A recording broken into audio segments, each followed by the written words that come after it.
And this is a Fox News alert. Breaking developments out of the House of Representatives as John Boehner's Plan B for the fiscal cliff gets pulled tonight. They did not have enough votes to pass this plan.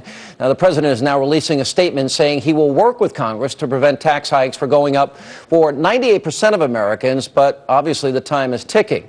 Now, meanwhile, there are other developments out of Washington today when it comes to the White House cover-up of the Benghazi terrorist attack that killed 4 Americans back on September the 11th. Now, a State Department official admits that cables warning about serious security concerns went to the highest levels of the State Department, and they possibly were even seen by the Secretary of State, Hillary Clinton.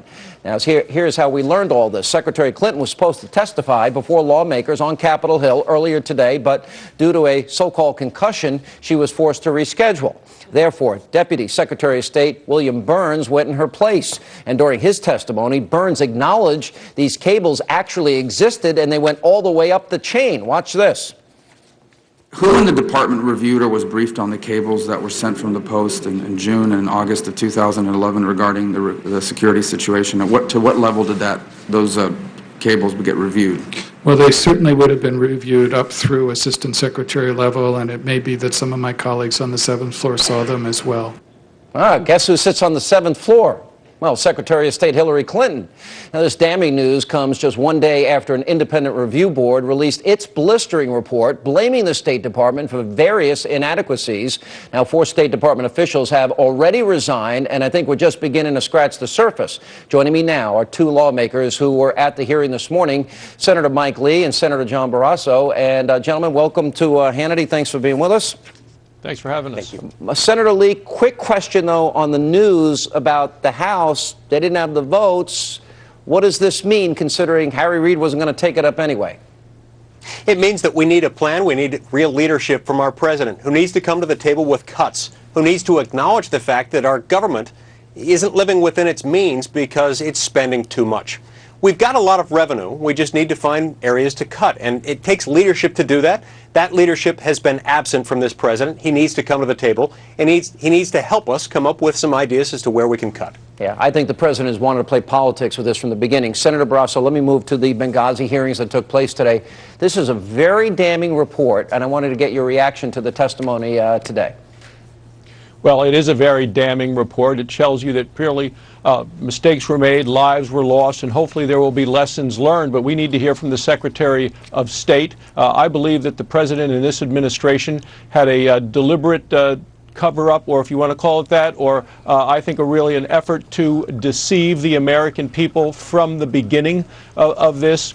We need to know the president had promised that he would find out and get to the bottom of this. Who did this? Who's responsible? We still don't know. I asked that question in the hearings today, and basically I was stonewalled with an answer. We need Secretary of State Clinton to testify in person, in public, and on the record. Well, when you heard, Senator Lee, that it went to the 7th floor and that's where Hillary Clinton's office is it likely she could have seen this? And we're also told that there were warnings at the annex and at the consulate saying that the risk was great as far back as a week or 2 before. Is that true also, sir?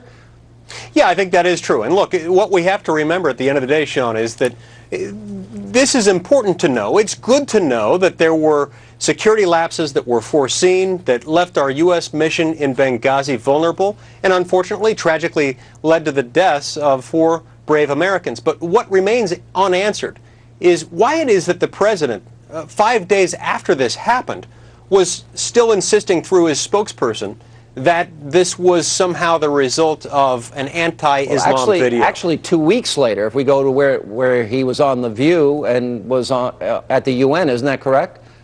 Yeah, look, this narrative continued for weeks. It continued within the first few days afterwards with Susan Rice, and it continued on for several weeks, well after, we now know, they understood that this was as a result of a terrorist attack.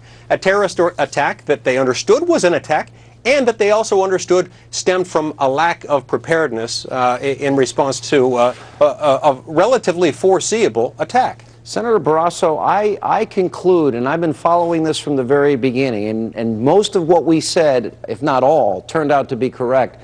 It seems to me we were purposely misled because of an election. Now, there are people that were actually eyewitnesses that survived. They were at the consulate when it was attacked. Where are these people, and when will they testify?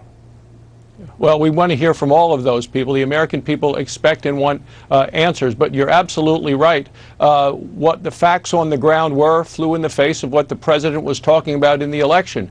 He was saying that al-Qaeda is on the run, but we know for a fact that al-Qaeda connected operatives were actually training in eastern Libya, not very far from Benghazi. This was a hotbed for terrorist training, and yet it didn't really follow what the president was saying for his election narrative.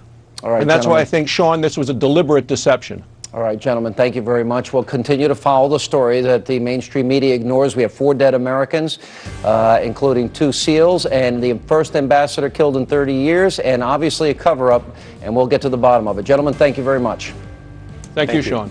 Now, we have a lot more breaking news tonight on hand.